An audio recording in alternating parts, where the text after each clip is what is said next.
안녕하십니까. 오늘 아마존 오로라 신규 서비스에 대해서 소개해드릴 AWS 데이터베이스 솔루션스 아키텍트, 좀 기네요. 최유정입니다. 안녕하세요. 감사합니다. 먼저 오늘 이렇게 심한 미세먼지를 뚫고 이 자리에 참석해 주신 여러분들께 감사 말씀을 드리면서 시작하겠습니다. 오늘 제가 전달해 드릴 내용은 크게 세 꼭지가 될 것 같습니다. 첫 번째로는 오로라의 기본 소개에 대해서 설명을 드릴 거고요. 오늘은 이제 신규 서비스에 대해서 설명을 드릴 예정이기 때문에 기본 소개에 대해서는 간단하게만 좀 축약할 예정입니다. 어떤 기본 소개에 대해서 더 깊은 내용이 필요하시면 저희 다른 세션들을 통해서 참석하시길 바랍니다. 그 다음에 최근에 있었던 오로라의 개선 사항에 대해서 공유를 드리고요. 마지막으로 가장 관심 있으실 출시 예정 신기능에 대해서 말씀을 드리겠습니다. 오로라 기본 소개입니다.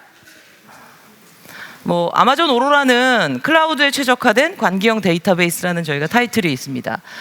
피처로는 하이엔드 상용 데이터베이스의 성능하고 가용성과 오픈소스 데이터베이스의 비용 효율성과 간단함을 결합했다라고 저희가 말씀드리고 있고요. 실제로 MySQL 엔진을 탑재한 MySQL 호환 오로라 MySQL이 있고, 포스트그레스 엔진을 탑재한 오로라 포스트그레스 버전이 있습니다. 당연하겠지만 여러분들은 사용한 만큼만 비용을 지불하는 구조이고요. 백업이나 패치 등 해당되는 관리 서비스, 메인터넌스 작업을 제공해드리는 관리형 서비스입니다. 이런 기능들이 고객분들의 요구사항에 부합된다는 어떤 증거로 2014년에 오로라가 출시된 이후로 AWS 서비스 중에서 가장 빠르게 성장하고 있는 서비스가 오로라입니다.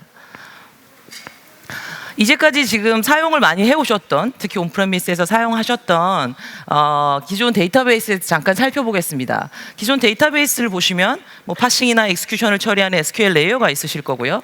그 다음에 트랜잭션을 처리하는 부분, 또 캐싱이나 로깅을 처리하는 레이어들이 한 통에 들어있는 어떤 모놀리틱 아키텍처이셨습니다. 이 아키텍처의 특징은 이 특정 레이어에 장애가 발생했을 경우 전체를 다 사용하지 못한다라는 특징이 있게 되고요. 이에 반해 아마존 오로라는 스케일아웃 가능한 분산 아키텍처라고 보시면 됩니다. 가장 큰 특징은 저희가 컴퓨트 노드와 스토리지 노드가 분리되어 있다라는 게 가장 큰 특징이라고 보시면 될 것 같고요. 실제로 스토리지 노드가 저희의 핵심이라고 보시면 됩니다. 데이터베이스용으로 설계된 로그 구조 기반의 분산형 스토리지 시스템이라고 저희가 말씀을 드리고 있고, 3개의 가용료에 걸쳐서 수백 개의 스토리지 노드로 스트라이핑이 되어 있습니다. 모든 스토리지 노드는 여기 써 있듯이 SSD가 장착되어 있다고 보시면 되고, 3개의 가용료에 걸쳐 총 6개의 복제본을 유지하고 있습니다. 그럼 이 시점에서 궁금하실 텐데요. 왜 6개의 복제본일까요? 보통 2way 미러링이나 3way 미러링, 트리플 미러링 정도가 익숙하실 텐데, 저희는 왜 6개의 복제본을 유지하는 쿼럼 방식을 쓰는지에 대해서 좀 말씀을 드리고 싶습니다. 아까 수백 대의 노드라는 말씀을 드렸고, 대규모 이런 많은 노드가 존재하는 대규모의 분산 환경에서는 항상 어딘가 장애가 발생할 수 있습니다. 디스크일 수도 있고요, 특정 노드일 수도 있고, 특정 일부 네트워크일 수도 있을 것 같습니다. 그래서 이거에 대해서 저희는 내구성을 높은 어떤 쿼럼 방식을 채택한 거고요. 이 쿼럼의 방식은 아마 찾아보시면 아시겠지만 다양하게 구성하실 수 있습니다. 예를 들어 지금 그림 상단에 있는 3개의 복제본을 구성해서 쿼럼 방식을 구성하실 수 있고요. 3개의 복제본을 유지하는 쿼럼의 경우 2개의 읽기 쓰기 세트와 2개의 쓰기 세트 를 유지하면 됩니다. 이 뜻은 무슨 뜻이냐면, 전체 쿼럼 중에 2개의 쿼럼 구성원이 쓰기가 완료됐으면 얘는 완료가 된 거고요. 3개의 쿼럼 중에 구성원 중에 2개의 쿼럼이 존재하면 읽기 쓰기에 이제 문제가 없다라는 방식이라고 보시면 됩니다. 근데 이 시점에서 제가 좀 가정을 드리고 싶은데요. 예를 들어 저희는 3개의 에이지에 걸쳐서 데이터가 이제 분산되어 있다고 말씀을 드렸는데, 특정 에이지가 아마 장애가 났다고 한번 가정해 보시기 바랍니다. 특정 에이지가 장애 나면 여기 운명을 공유한다라고 되어 있지만, 모든 컬럼의 한 구성원은 그 에이지의 페일과 함께 전부 사용할 수 없게 되는 상황이 됩니다. 물론 이 특정 에이지가 장애가 발생해서 3개의 구성원 중 하나의 구성원, 모든 하나의 구성원을 다 유실이 되더라도 지금 저희가 2개의 읽기 세트와 2개의 쓰기 세트가 존재하기 때문에 운영하시는 데는 문제가 없습니다. 하지만 이 상황에서 에이지가 페일하는 것은 보통 이제 자연재해라든지 어떤 큰 라지 이벤트에 있을 수 있겠죠. 아무래도 복구 시간이 오래 걸릴 수 있습니다. 그럼 이 상황에서 추가로 다른 특정 노드나 디스크에 페일이 나면 어떻게 될까요? 이 상단에 표시됐듯이 해당 컬럼은 손실되게 됩니다. 이 뜻은 데이터를 로스하실 수 있다는 얘기거든요. 그래서 저희는 말 그대로 특정 에이지가 완전히 무너졌을 경우, 또한 플러스 특정 노드의 하나의 장애가 발생했을 경우에도 운영 및 문제없이 복구가 가능한 상태로 유지하기 위해서 6개의 복제본을 유지하는 쿼럼 방식을 채택하고 있습니다. 이 6개의 복제본을 유지하는 쿼럼 방식인 경우에는 쿼럼 전체 6개 중 3개의 구성원을 가지고 읽기 세트를 구성하고요.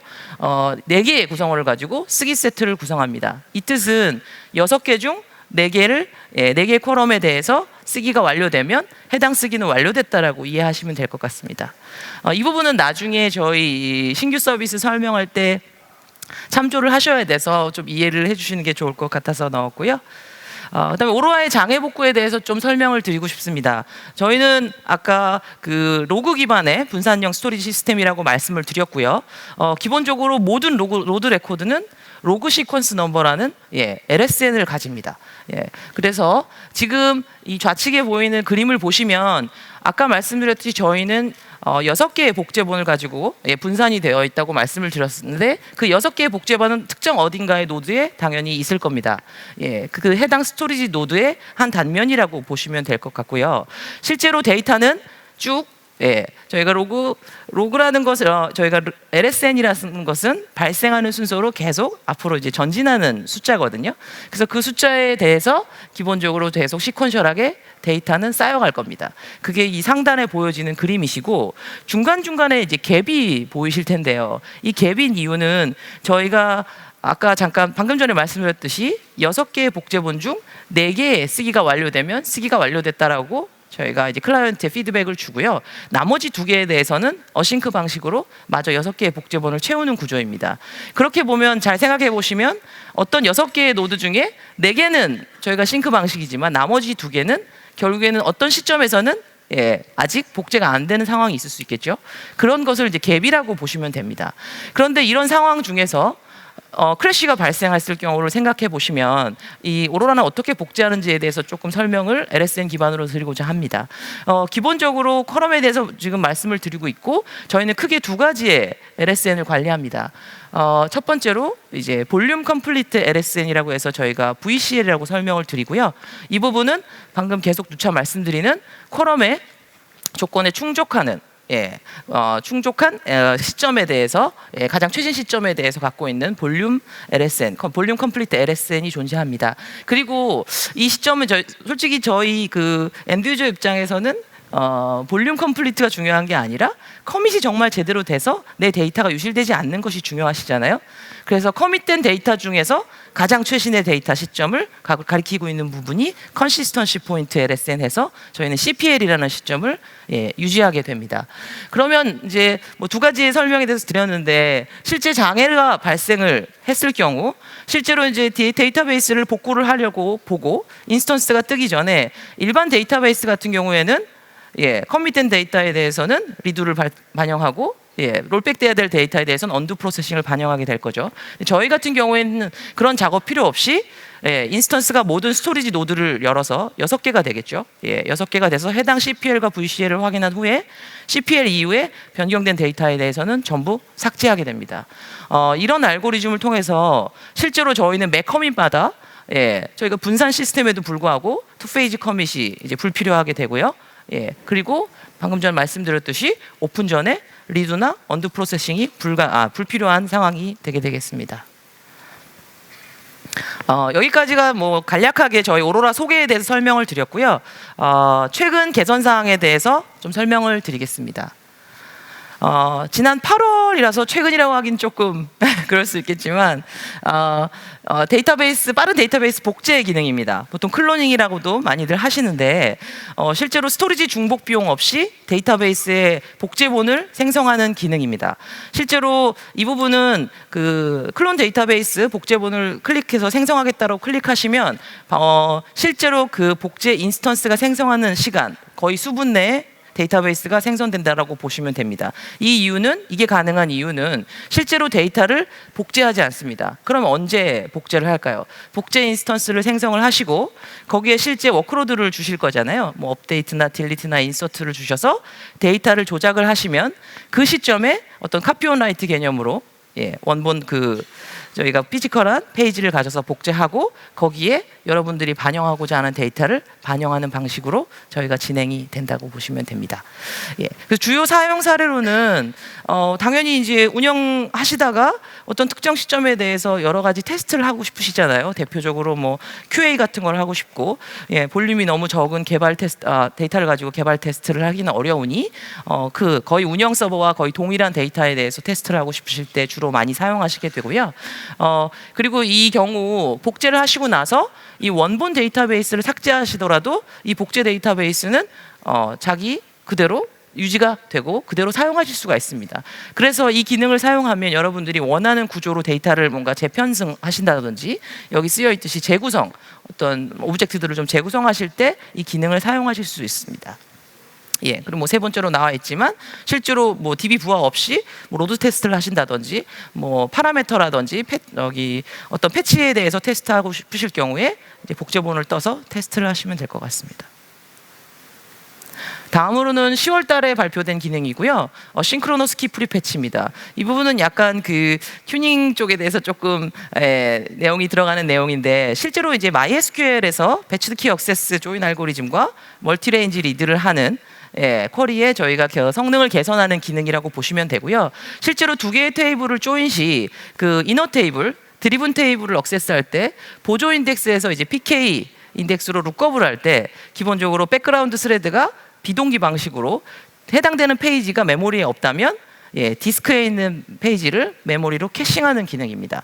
당연히 이제 멀티레인지 리드를 하게 되면 저희가 이미 읽어야 될 페이지 리스트를 알고 있기 때문에 만약에 메모리에 캐싱되어 있지 않다면 디스크에 있는 걸 올림으로써 이 조인 성능을 굉장히 비약적으로 올릴 수 있는 기능이고요. 실제로 저희가 내부적으로 의사결정 벤치마크 시스템에서 테스트한 결과 한 14배까지는 성능 개선이 이루어지는 것으로 보였습니다. 뭐 당연한 얘기겠지만 실제로 그 해당되는 페이지들이 메모리에 이미 캐싱되어 있는 경우라면 이만한 성능 개선은 없겠죠.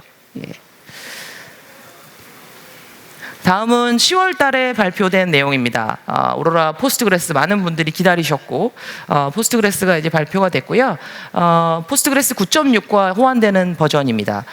성능은 일반 포스트그레스 비해서 최대 2배 이상 개선됐다라고 저희가 말씀을 드리고 있고 실제로 이 그림을 보시면 아시겠지만 아까 말씀드렸던 저희 분산형 오로라 클러스터 볼륨 위에 포스트그레스 엔진이 탑재되는 부분입니다. 따라서 오로라 MySQL이 갖고 있는 오로라 스토리지 볼륨의 피처들을 그대로 사용 가능하십니다. 그 아래 세 가지가 바로 거기에 해당되겠는데요. 두 번째로 가용성입니다. 기본적으로 저희 오로라는 30초 이내에 페일오버가 이루어져서 지속적으로 데이터를 워크로드를 수행하실 수 있습니다. 그리고 내구성, 앞서 말씀드렸듯이 3개의 가용력에 대해서 걸친 6개의 복제본을 유지함으로써 내구성을 극대화했다라고 보시면 되고 이는 AG 장애 플러스 추가적인 노드 장애에도 문제없이 운영 및 복구가 가능하십니다. 그 다음에 세 번째로 똑같이 매우 낮은 복제 지연 시간을 제공하며 최대 15개까지 리드 리플리카 읽기 복제본을 생성하실 수 있습니다. 그 다음에 11월에 발표된 내용이고요. 읽기 복제본의 오토 스케일링 기능입니다. 방금 전 말씀드렸듯이 오로라 클러스터는 리드 리플리카를 최대 15개까지 생성하실 수 있어서 그 읽기 워크로드에 대해서 스케일 아웃 기능이 가능했습니다. 그리고 이제 일반적으로 10ms 이내에 어떤 그 읽기 복제 지연 시간을 가지고 리드로그 기반의 복제를 했고요. 근데 기존에는 이제 워크로드 가변적인 읽기 워크로드에 대해서 워크로드가 늘어나면 리드 리플리카를 추가한다든지 워크로드가 줄어들면 기존에 매뉴얼하게 리드 리플리카를 이제 삭제하셨어야 됐습니다. 그래서 저희 물론 이제 자동화를 위해서 클라우드 워치와 람다 펑션을 통해서 해당되는 작업을 어떤 워크어라운드 기준으로 하실 수 있었다면 이제는 저희는 이제 오토 스케일링 기능을 제공을 해서요. 리드 리플리카의 CPU 사용량 또는 액티브 커넥션 수를 기반으로 여러분들이 워크로드에 따라서 자동으로 스케일링 아웃, 스케일 다운 할 수 있는 기능을 11월에 발표했습니다. 다음으로 이제 오로라 MySQL을 사용하시던 분들이 많이 기다리셨던 기능일 것 같습니다. 12월에 드디어 5.7 호환 버전이 이제 프리뷰 상태로 발표가 됐고요. 기존까지는 저희가 5.6 호환성을 제공하다 보니 조금 5.7에서 제공하는 기능을 원하셨던 분들이 이제 RDS MySQL을 많이 사용하셨었습니다. 이제는 이제 오로라 MySQL이 5.7 호환 버전이 프리뷰 상태로 12월에 발표가 됐고, 가장 뭐 대표적인 기능으로 많은 분들이 원하셨던 이제 제이슨 서포트라든지 제너레이티드 컬럼 지원에 대해서 저희가 발표를 포함이 되었습니다. 현재 프리뷰는 그 여기 표시되어 있는 대로 미주 지역하고 캐나다 지역에서 가능합니다. 최신 출시 기능 중에 마지막인데요. 그 오로라 MySQL 같은 경우에는 기존에 네스티드 룹 조인밖에 안 냈었습니다. 아무래도 뭐 데이터베이스를 하시는 여기 계신 분들은 잘 아시겠지만 해시 조인의 필요성은 뭐 두말할 필요가 없을 것 같습니다. 그래서 12월에 해시 조인이 저희가 이제 GA가 됐고요. 예, 뭐 당연한 결과겠지만 디시전 서포트 시스템 같은 의사결정 벤치마크에서는 저희 뭐 최대 18배까지 성능 개선이 이루어진 것을 보실 수 있습니다. 예, 또 출시 예정 신기능에 대해서 조금 설명을 드리겠습니다. 온라인 DDL입니다. 기본적으로 온라인 DDL 기능에 대해서는 뭐 당연히 운영하시는 입장에서 꼭 필요하신 기능이고요. 기존의 MySQL 같은 경우에 DDL을 수행하게 되면 기본적으로 그 해당되는 데이터에 대해서 전체 테이블을 복사하고 그 관련된 인덱스를 전체를 리빌드를 하게 됩니다. 이 테이블이 굉장히 양이 크다면 이는 수시간에서 수일까지 걸릴 수가 있고요. 당연히 데이터를 복제하고 인덱스를 리빌드 한다는 건 많은 리소스를 사용하기 때문에 그동안의 원본 그 테이블의 DML 작업에서도 성능에 영향을 주게 되겠죠. 예. 그리고 그 데이터를 복사하고 인덱스 리빌드 작업이 끝나면 테이블 락을 걸고 그 해당 작업 동안 발생했던 DML을 반영하고 스위치하는 방식이 기존의 MySQL의 방식이었다면 이제 오로라는 차이가 있습니다. 저희는 그 작업들이 이제 너무 리소스도 많이 소요되고 시간도 많이 소요된다라고 판단이 되어 스키마 버저닝의 개념을 저희는 도입했습니다. 실제로 여러분들이 DDL을 얼터 테이블 애들 컬럼을 엔터를 치시는 순간 저희는 메타데이터에 대해서 저 지금 우측에 보여 있듯이 테이블에 기록을 하게 됩니다. 그리고 실제로 이 변경된 스키마로 데이터가 변경되는 부분은 modify on write라고 해서 실제로 여러분들이 업데이트나 딜리트나 인서트를 하실 경우에 해당되는 변경된 스키마로 데이터가 변경되어 반영된다라고 보시면 됩니다. 그래서 점점점 데이터를 관리하시면 하실수록 변경된 데이터로 이제 바뀌게 되겠죠. 지금 현재는 테이블 끝에다 널러블 컬럼을 애드하는 거는 저희가 지원을 해드리고 있는데요. 이제 곧 위치에 관계없이 컬럼을 애드한다든지 아니면 디폴트 값과 함께 애드한다든지 하는 것들에 대해서 곧 지원할 예정입니다. 온라인 DDL 성능입니다. 뭐 당연히 예상하시겠지만 저희는 이제 얼터 테이블 하는 순간 메타 테이블에 그냥 한 줄 애드하고 바로 이제 실제 워크로드가 들어올 때 반영하는 방식이기 때문에 지금 MySQL 5.6이나 5.7에서 그 애드 컬럼을 했을 때 뭐 수천 초에서 수만 초가 걸리던 것 대비 오로라는 지금 인스턴스 사이즈와 관계없이 또 이 데이터 테이블의 크기와 관계없이 지금 0.1에서 0.2초 정도에 바로 종료가 되는 것을 확인하실 수 있습니다. 그다음에 이 기능도 많이들 이제 요청을 하시고 원했던 기능이실 것 같고요. 거의 즉각적인 복원을 제공하는 백트랙 기능입니다. 실제로 백트랙은 사용자분들이 가장 많이 하시는 실수 뭐 어떤 아무래도 이제 개발 환경에서 특정 유저가 잘못된 DML을 날렸다든지 잘못된 DDL을 날렸을 경우 데이터베이스를 원하는 시점으로 돌아가고 싶으시잖아요. 뭐 상용 데이터베이스에서 해당 그런 기능들을 요구하는 경우가 있기 때문에 이 경우에 저희가 원하는 시점으로 언제든지 여러 번에 걸쳐서 돌아갈 수 있게 해드리는 백트랙 기능입니다. 실제로 백업본을 뭔가 복원한다든지 데이터를 복제한다든지 이런 기능은 없고요. 이게 가능한 이유는 기본적으로 오로라는 데이터가 뭔가 변경됐을 때 말씀드렸듯이 리드로그 기반 구조라고 말씀드렸습니다. 변경된 리드로그에 대해서 올드 버전의 데이터 파일에 대해서 데이터 페이지가 되겠죠. 해당되는 그 리드로그를 반영한 뉴 페이지를 갖게 됩니다. 그 당시에 그 올드 페이지도 그 두 번을 갖게 되고요. 시간이 지나면 이제 가비지 콜렉팅을 하는 구조입니다. 그럼 잘 생각해 보시면 알겠지만 기존의 그 올드 데이터를 가지고 있는 리텐션 기간만 있으면 여러분들은 해당되는 시점의 데이터를 언제든지 보실 수 있다라는 얘기입니다. 그렇기 때문에 이 백트랙을 통해서 여러분들은 특별한 데이터를 복제하지 않고 원하는 시점으로 언제든지 가실 수 있습니다. 이것도 곧 출시 예정입니다. 네, 드디어 이 리인벤트 때 발표가 나왔던 제일 관심이 있으셨던 아이고 감사합니다. 기능일 것 같고요. 서벌리스입니다. 저희 잘 아시겠지만 AWS는 완전 관리형을 추구하는 서벌리스 기능을 저희는 기조를 유지하고 있습니다. 잘 아시는 람다든 API 게이트웨이든 이 이외의 기타 모든 서비스들이 서벌리스 기조를 가고 있고요. 어찌 보면 데이터베이스의 서벌리스 의아하실 수도 있을 것 같습니다. 하지만 잘 생각해 보시면 데이터베이스, 물론 저희가 관리형으로 제공해드리는 오로라이다 하더라도 고민하십니다. 나 무슨 인스턴스 타입을 고르지? 워크로드는 얼마나 돼서, 물론 오로라는 그 용량은 정할 필요는 없다지만 이게 고민이 되실 수 있거든요. 더 이상은 이제 그런 고민하실 필요 없이 이제 서벌리스 기능이 나왔다라고 보시면 되고, 이 파란색으로 볼드 처리해 드렸듯이 가장 대표적으로 인스턴스 용량 및 워크로드 산정이 불필요합니다. 말 그대로 온디맨드로 시작하시고요. 사용하지 않으면 인스턴스는 종료된다라고 보시면 되고, 여러분들의 워크로드에 따라 자동으로 스케일 업, 다운이 된다라고 보시면 됩니다. 그리고 스케일링 시 어플리케이션에 영향이 없습니다.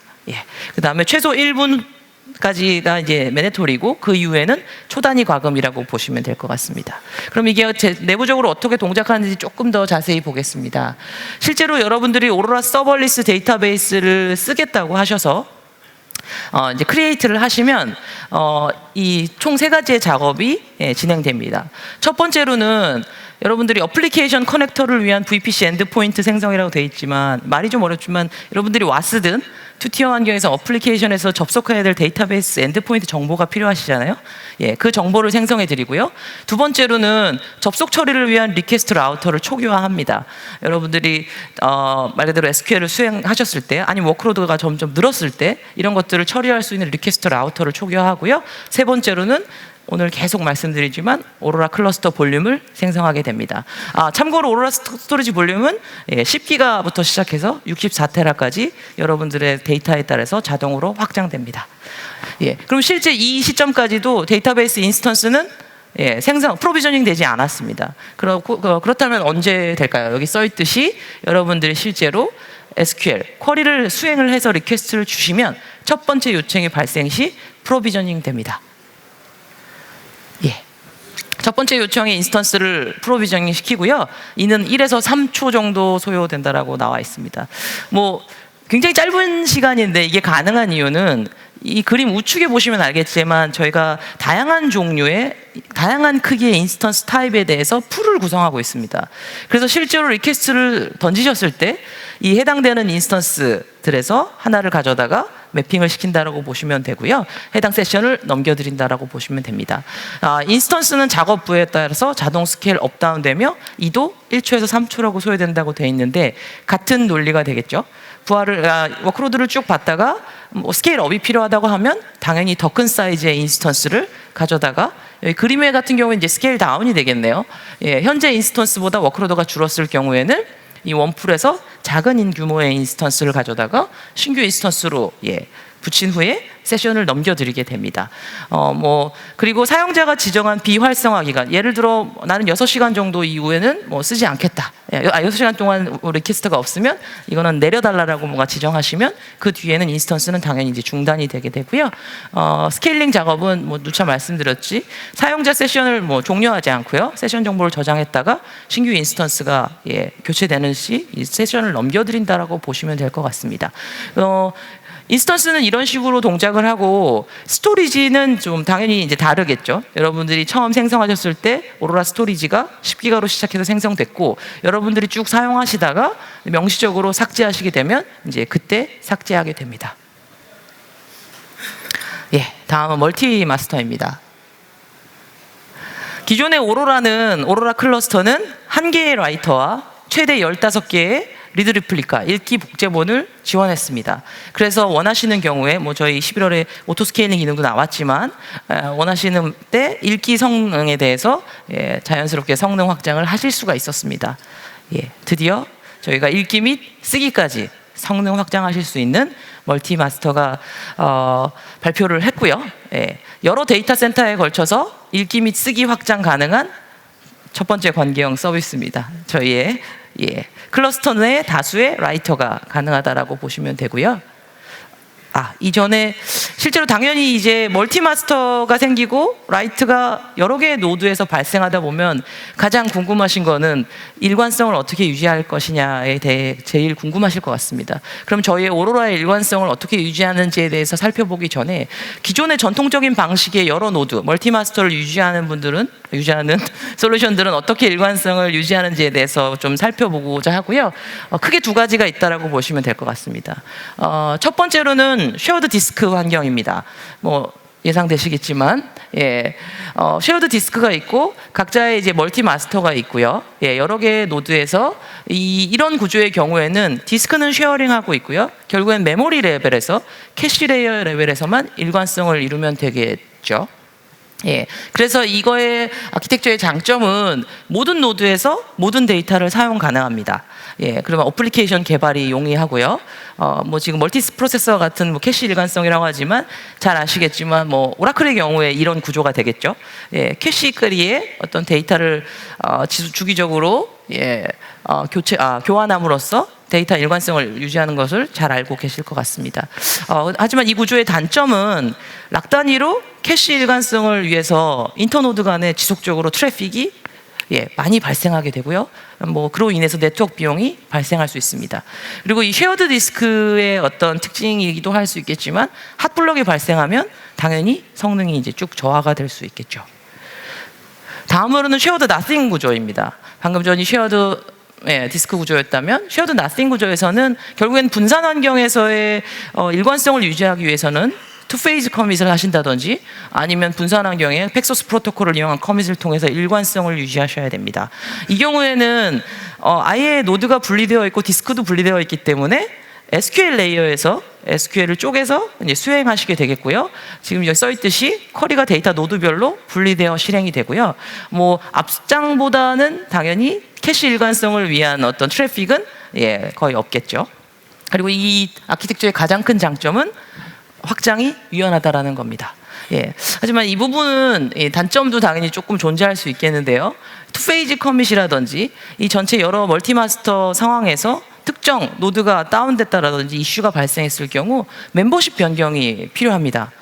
당연히 그럴 경우 서로 간에 모든 노드 간에 그 변경된 데이터에 대해서 알아야 되기 때문에 그 트래픽이 굉장히 많게 되겠죠. 그리고 범위 파티셔닝은 단순히 핫블럭이 아니라 핫 파티션을 유지할 수 있습니다. 특정 노드의 데이터에 대해서만 워크로드가 쫙 몰릴 수 있는 거죠.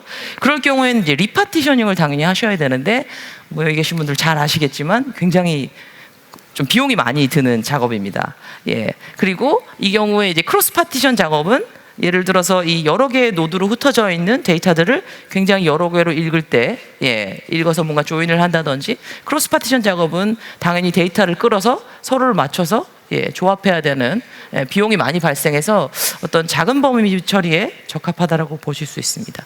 앞서 이 두 개의 옵션 대비 오로라는 약간 상이합니다.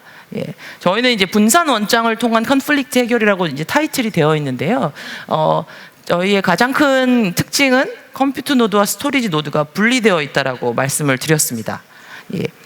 분리되어 있고 이 부분에 대해서 설명을 조금 더 드리면 컴퓨터 노드, 말 그대로 데이터베이스 노드는 각자의 자기의 노드에서 발생한 트랜잭션의 순서는 당연히 알 수밖에 없습니다. 그건 멀티 마스터여도. 그리고 스토리지 노드는 아까 말씀드렸듯이 6개의 복제본을 가지고 흩어져 있는데 각자의 스토리지 노드는 업데이트 큐라는 개념으로 있어서 자기가 어떤 마스터에서 데이터가 들어온다 하더라도 자기가 처리해야 될 트랜잭션 순서를 알고 있습니다. 이 모든 것은 다 아까 말씀드린 LSN 기반이라고 보시면 될 것 같고요. 그렇기 때문에 여러 개의 마스터 노드에서 특정 스토리지 한 곳에 데이터를 쓴다고 하더라도 스토리지 노드 입장에서는 내가 처리해야 될 순서를 다 알고 있기 때문에 컨플릭이 발생할 이유가 없습니다. 그럼 어떤 때 뭘로 컨플릭이 발생할까요? 예를 들어 2개 이상의 데이터베이스가 2개의 스토리지 노드에 대해서 동시에 뭔가 작업을 하려고 할 때 이제 컨플릭이 발생할 가능성이 있습니다. 하지만 앞서 말씀드렸듯이 DB 노드와 스토리지 노드에서 트랜잭션 오더링을 관리를 할 수 있기 때문에 동시에 앞에 있는 두 옵션에 비해서는 조정 작업이 훨씬 적게 필요하다라고 보시면 될 것 같습니다. 당연히 컨플릭이 발생할 수 있습니다. 어떤 케이스에 컨플릭이 발생할 수 있을까요? 지금 여기 지금 블루 마스터와 오렌지 마스터가 있다라고 가정을 해보겠습니다. 그리고 이 두 개의 마스터는 페이지 1과 페이지 2를 하나의 트랜잭션에서 동시에 뭔가 변경하려고 한다라고 보셨을 때 실제로 블루 마스터는 페이지 1, 그 다음 페이지 2를 처리하려고 하고요. 오렌지 마스터는 페이지 2, 페이지 1을 처리하려고 한다고 가정을 해보시기 바랍니다. 그러면 블루 마스터는 아까 말씀드린 컬럼의 방식에 따라서 6개, 페이지 1의 컬럼 6개 중에 4개에 대해서 쓰기를 완료하고 다음 페이지 2를 쓰기를 완료하려고 할 겁니다. 그리고 오렌지 마스터는 페이지 2에 대해서 6개 중에 4개의 컬럼을 쓰기 완료하고 나머지 페이지 1에 대해서 쓰기를 완료하려고 시도할 겁니다. 그러면 우측의 그림과 같이 블루 마스터는 페이지 2에 대해서 말씀드렸듯이 전체 6개 중에서 4개를 쓰기를 완료해야 완료가 되는데 지금 앞에 페이지 2 같은 경우에는 오렌지 마스터가 4개를 이미 선점하고 있기 때문에 추가적으로 쓰기를 반영을 할 수가 없습니다. 오렌지 마스터도 마찬가지겠죠. 그러면 이건 교착 상태가 발생한 상황입니다. 이럴 경우에 양쪽 마스터는 컨플릭을 확인하고 2개 중 하나를 선택할 수밖에 없습니다. 롤백 하든지 아니면 리저널 리졸버한테 이관을 하게 되는데요. 저희는 이걸 우버 마스터라고 해서 실제로 이 우버 마스터가 이 어떤 교착 상태에 있는 부분에 대해서 우선순위를 정해서 한 그 마스터를 빅팀으로 처리하고 어보트 시키는 과정을 진행하게 됩니다. 제가 너무 설명을 멀티 마스터의 장애 복구입니다. 싱글 마스터였을 때 장애 복구에 대해서 설명을 드렸습니다. LSN이 뭔지, VCL이 뭔지, CPL이 뭔지 말씀을 드렸고 갭에 대해서도 말씀을 드렸어요. 그래서 싱글 마스터일 때는 장애가 나고 복구 후에 CPL 이후의 데이터를 삭제하는 방식입니다. 그러면 멀티 마스터는 어떻게 될까요? 특정 마스터가 죽었다고 해서 다른 마스터가 문제가 생기면 안 되겠죠. 당연히. 그래서 저희는 그 마스터별로 지금 이 VCL과 CPL을 따로 관리한다라고 보시면 되고요. 그래서 이 시나리오에 보시면 블루 마스터가 되겠죠. 마스터 1이 페일이 났을 경우에는 마스터 1이 발생시킨 해당 변경된 데이터에 대해서만 CPL 기준으로 전부 삭제를 하게 되고 마스터 2가 발생시킨 변경분에 대해서는 지속적으로 워크로드가 수행된다라고 보시면 됩니다.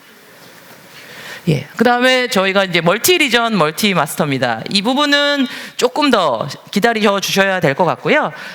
예를 들어 좌측이 서울이고 오른쪽이 도쿄다라고 했을 때, 지금도 이미 잘 아시겠지만 크로스 리전 리드 리플리카는 만드실 수 있습니다.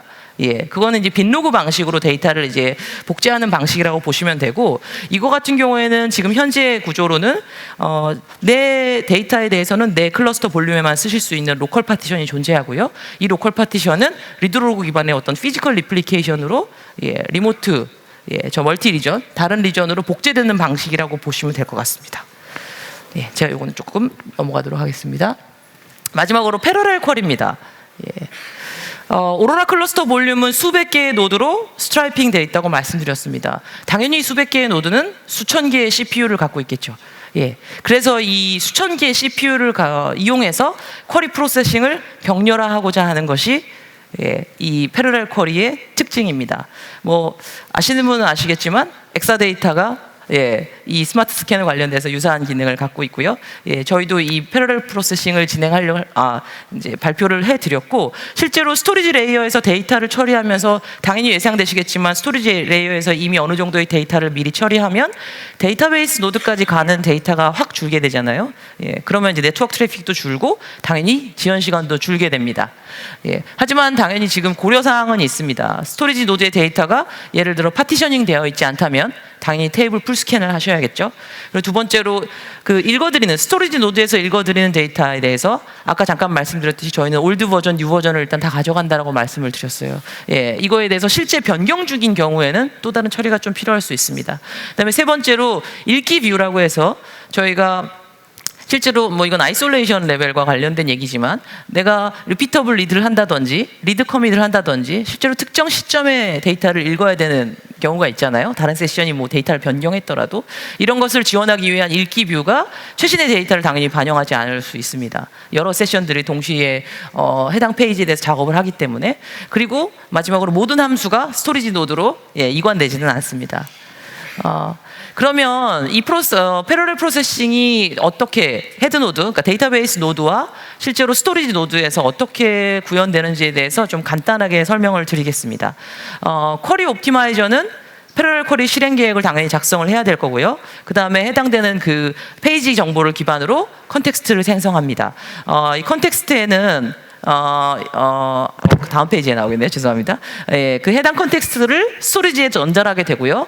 스토리지 노드는 지금 현재 잘 저장되어 있는 로우 더하기 아까 말씀드린 지금 현재 변하고 있는 로우들도 있으실 수 있잖아요. 예, 만약에 지금 처리가 끝나서 트랜지션이 종료돼서 저장되어 있는 것들은 필요한 데이터에 대해서 이제 스트리밍 처리해서 만들게 되고요. 그 다음에 아직 처리되지 않은 지금 현재 인플라이트 중인 로우에 대해서는 해당되는 버전과 언두 정보를 같이 말아서 헤드 노드, 데이터베이스 노드에 전달하게 됩니다. 그래서 이 헤드 노드는 이 오른쪽 그림에 보시면 알겠지만 그 이미 저장되어 있는 결과 스트림과 실제 변경 중인 데이터에 대한 정보 및 언두 데이터를 가지고 언두 프로세싱을 적용해서 두 개의 결과를 결합해서 결과를 리턴하게 된다라고 보시면 될 것 같습니다. 방금 전에 좀 어느 정도 설명을 드렸고요. 스토리지 노드에서는 패러렐 쿼리와 관련돼서 총 최대 16개의 PQ 프로세스를 생성하실 수 있습니다. PQ 프로세스는 앞서 그 헤드 노드, 데이터베이스 노드에서 전달받은 컨텍스트를 가지고 데이터를 처리하게 되는데요. 뭐 거기 데이터에는 저희가 읽어야 될 페이지 리스트가 들어갈 거고요. 실제로 읽기 뷰와 함께 조회 컬럼, 내가 어떤 컬럼을 읽어야 되는지 200개의 컬럼이 아니라 실제로 셀렉트에는 3개의 컬럼만 조회하겠다고 하셨다면 200개가 아닌 3개만 데이터를 보내면 되잖아요. 그런 부분들에 대한 정보, 그다음에 실제로 표현식 바이트 코드에 대해서 처리를 하게 되고요. 실제로 이 해당 PQ 프로세스는 필터링 작업을 하게 됩니다. 그래야 최대한 데이터를 줄이고 원하는 로우, 원하는 컬럼만을 이제 줄여서 스트리밍 처리를 해서 헤드 노드에 전달한다라고 보시면 되고요. 뭐 예로 해서 이제 병렬 해시, 저희가 뭐 아무래도 패러렐 쿼리를 하시게 되면은 해시 조인을 주로 하시게 되겠죠. 패러렐 해시 조인의 예인데 헤드 노드에서는 컨텍스트를 생성해서 스토리지 노드로 전달하고 스토리지 노드에 있는 PQ 프로세스들은 이 다음 단계를 쭉쭉 수행하게 됩니다. 리스트를 보고 이 블룸 필터를 통해 블룸 필터라는 것은 실제로 조인하기 전에 해당되는 그 중간 결과 값을 좀 줄이는 기능을 한다라고 이해하시면 될 것 같습니다. 실제로 안정적인 데이터에 대해서는 이미 처리 중이지 않은 데이터에 대해서는 블룸 필터를 생성을 해서 결과 집합을 좀 줄이고 실제 변경 중인 데이터는 언두 정보와 함께 스트리밍 처리를 해서 헤드 노드에 전달을 하게 되고요. 헤드 노드는 아까 설명드렸듯이 두 개의 종류의 다른 스트리밍을 가지고 결과를 조합한 후에 조인을 마저 수행한다라고 보시면 될 것 같습니다. 실제로 저희가 의사결정 벤치마크를 통해서 테스트를 해본 결과 인덱스가 없는 컬럼에 대해서 특정 데이터를 가져온다고 했을 때 뭐 예상하시겠지만 전체 테이블에서 일부 데이터를 가져오는 부분이라서 24배까지 성능이 개선된 걸 보실 수 있고요. 그 다음에 집계 쿼리도 당연히 성능이 좋아지기 때문에 18배라고 보시면 되고 그 다음에 두 개의 테이블을 조인하고 집계하는 거는 저희가 최대 한 5배까지의 성능이 개선됐다라고 보시면 됩니다. 서둘러서 왔는데 저희가 본 강연이 끝나고는 저희가 이제 프리뷰 신청 페이지가 있습니다. 지금 모두 설명드린 뭐 대부분의 특히 주요 5.7 서벌리스 멀티마스터 패러렐 쿼리는 전부 이제 프리뷰 상태라고 보시면 되고요. 위에 3개의 링크고 패러렐 쿼리는 향후 제공 예정입니다. 이 관심이 있으신 분들은 이 링크를 통해서 신청을 하시면 될 것 같고요. 제가 마지막으로 좀 드리고 싶은 말씀이 있는데 잘 아시겠지만 AWS는 고객의 피드백을 받아서 서비스를 개발하고 발전시키는 회사입니다. 앞으로 이 프리뷰도 써보시고 저희 데이터베이스에 대해서 써보시면서 다양한 채널을 통해서 피드백을 주시면 저희가 지속적으로 더 서비스를 개선하는 데 도움이 될 것 같습니다. 함께 해주셔서 감사합니다.